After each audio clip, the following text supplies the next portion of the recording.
I think the biggest thing is picking up where we left off, and that's just communicating. Talking to one another, uh, both on and off the floor, and then having fun with that. And I thought today was a good start. Guys got a little tired, and sometimes your voice kind of disappears when you get tired. So, and we talked about that. It's picking each other up. If you see someone tired, trying to help them through it. And so I thought the guys did a great job today. You guys didn't have good energy out there. There was a lot of good energy. Guys had fun. They worked extremely hard. They did everything we asked them to do. And now it's go back, look at the film, see what we can get better at, and then prepare for practice tomorrow. Was Luka okay being patient today and using him?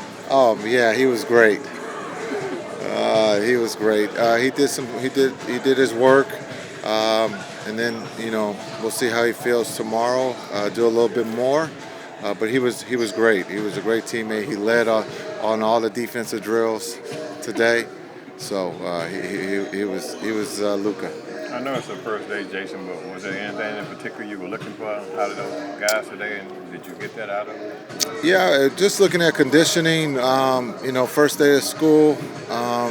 Everybody's excited, but I just wanted to see where everybody was conditioning wise, and then being able to execute. A lot of times things are moving really fast, but can we get organized when things are moving fast? And I thought the guys did a really good job with that.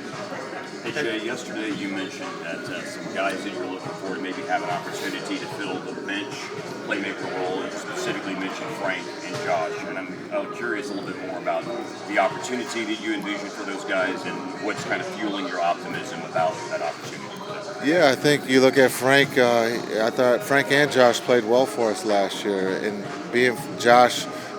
Maybe it could have been his rookie season, but he's a guy that we truly believe has improved. We had a great year for us last year, and he's worked on his game this year. And so we're going to ask him to do a little bit more playmaking, handling the ball, and then understand Frank. Frank's been in this league and he's run a team before, so we're going to lean on those two to do that, and we're going to lean on them heavy in training camp, especially with Luka. Probably not participating in a game or two here in preseason, so we'll see how that goes. And I think those two are up for that challenge. As you said yesterday, it'll take a while to figure out exactly who's going to do what and who's going to play with whom. When you look at Dorsey's skill set, how do you see him fitting in eventually? Yeah, I think Dorsey, again, I think he had a great day. Being able to score the ball, being able to guard the dribble.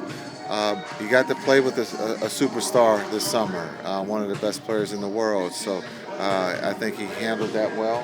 And now that won't be a question, because playing with Luka, same as Giannis, the dynamic there. So I look forward to seeing how he plays with Luka when they're on the floor. But I think Dorsey's someone that we can lean on too when we talk about Josh and Frank.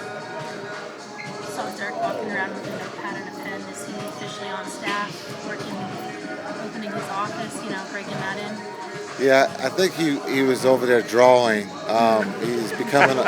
He's into art, so he thought he would start trying to do these coloring. He's starting with a pencil first. Yes, big eraser. No, he was just here to just watch and see training camp. Maybe he's doing his statue planning stuff too. Who knows? I mean, he might be designing that stat. I don't know. But he was here. He was here early too, which was kind of cool. It's great to see him. I've seen him here the last couple of days, and so hopefully he's back tomorrow. So we saw Coach Vogel. How many days is he going to be here? What Frank was here. I told Frank he can come anytime he wanted, and he took me up on the invite. He's here for a couple days, and so it's always good to see Frank. And I'm happy he came, so we'll hang out here for a couple days. Coach, so much was made of Luka's conditioning to start off the season last year. On the outside, people saying he didn't look in shape. Obviously, he didn't have a lot of downtime with the way he played over the summer. Yep. How good of shape is he to start the season compared to last year at this time? Oh, I think Luka's in Luka's shape. I think we sometimes can make when we nitpick on greatness. you got to find something, and sometimes that's what we looked at. But I think Luka's in great spirits. He's laughing, smiling, having a good time. I think he's happy to be back. Last year was the first time, for a new staff that he had to go through, and so I think understanding he got to know who we are. So I think he's excited to be back and excited on this journey to try to win a championship. Jason, ask one more question about the starting lineups as you were talking about them yesterday. Yeah. How many conversations have you had with Christian Wood about his role, what you want from him, what you see from him, as a guy coming out from this? Yeah, for C. Wood, I haven't really talked to him about that. I know my assistants have. When you use the term when you check in with 6 minutes, that means you didn't start, and so we'll get to talking about his role as we go forward. But I've never coached him, so I want to first see what he's capable of doing with the different lineups or the different combinations here in preseason, and then we'll make a decision on where he's going to play, if it's coming off the bench or starting. But right now he will not start. It will be the guys that I've talked about. What do you see the possibilities for two big lineups? Is that something? Where do you see which combinations and how much could you see yourself using that? Yeah, I have no idea. There's no percentage. This thing is fluid, and so the success that we've had, we've played small, and so we'll see. We'll just see. We're a big team, and so we'll again use the season to look at a lot of different combinations. Jason, the league's been trending small, obviously, for a while, but you saw Boston have success playing two bigs, Cleveland to a certain degree. Obviously, Minnesota's going all in on that. Is there a certain kind of combination you need to kind of buck the trend and play big? Is there a certain dynamic or a certain style of player? Tim, I think one has to be able to shoot. And so if both can't shoot, then it doesn't work.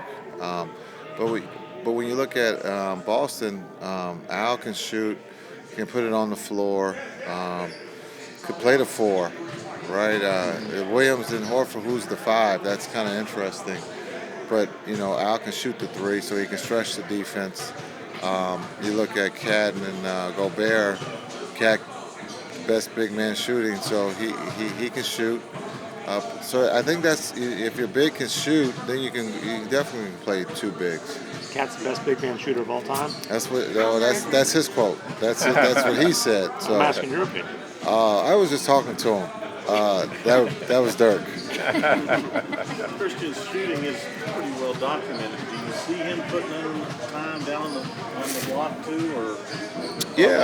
Yeah, you can put him in the post. On the switch, for sure, Red, which a lot of teams will do with Luka, probably Spencer, guys who are going to handle the ball. You'll see a lot of Reds, and so he can roll down and he'll be able to punish the smaller player in the post for sure. Do you have a sense of where Christian can get 3-point looks beyond spot-ups? Like, how is he capable as a movement shooter or someone off screens? Do you just want him to stick to spotting up and popping? Yeah, I think he can play off the dribble, and he's extremely long, so he can get to the rim. He has the decel move where he can get and let you fly by. It'll be interesting to see how he does off the dribble shooting. In practice, it looks good, so we'll see how it goes in the game. I thought one thing last year that was a factor in your success is you had guys, not only did they embrace their roles, but I think they were excited about their roles. Even the guys, the roles weren't necessarily glamorous. Yeah. Do you feel like you have to get Seawood excited about a role that is different than what he's had? Well, I think he said it yesterday, and I hope I get it right. He's excited to win. So if you're talking about winning, you got to sometimes sacrifice. The great players sacrifice because they can shoot all the balls and not have to pass. That doesn't mean they're going to win. So I think for him, it's just a matter of understanding what his role is, what we're asking him to do. And I said that. I said, I need you to be C. Wood. And just like I told Spencer, just be Spencer. And we got, a really good Spencer last year. there's no trickery to this. It's put him in a position to be successful, and then participate on the defensive end. Yep. You acquired Spencer Dinwiddie last year during the season. Just talk about the ability to have him go through a training camp with the team. Yeah, I think we're excited to have him for the full season. I think we were really excited to get him in the trade. He looks great. He's excited. I think he's excited about he has a new role. No one's talking about his new role because he's got to play alongside Luka. We had JB there last year, so this is going to be interesting to see how he will digest this new role that he has to play.